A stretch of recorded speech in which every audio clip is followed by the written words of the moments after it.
A me spiacciono questi toni, anche se non è la prima volta che vengono diciamo, utilizzati. Spiace perché poi magari incontri qualche campana convinto anche che queste siano delle verità.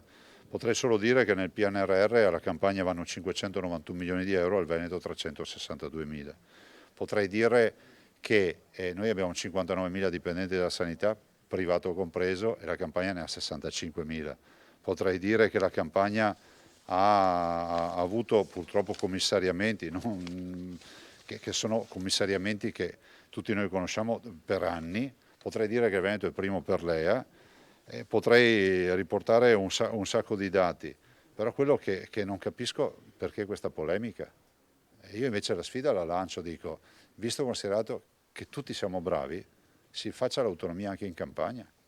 A me non risulta che ci siano state limitazioni nel distribuire le risorse, visto considerato che il Fondo Nazionale della Sanità viene suddiviso in base agli abitanti e all'età.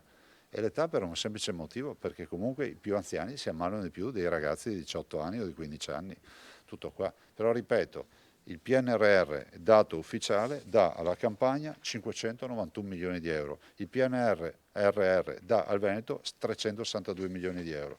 I dipendenti del Veneto con la sanità privata sono 59.715, i dipendenti della campagna con la sanità privata sono 60.215. Perché sono di più? Perché noi abbiamo molto meno privato.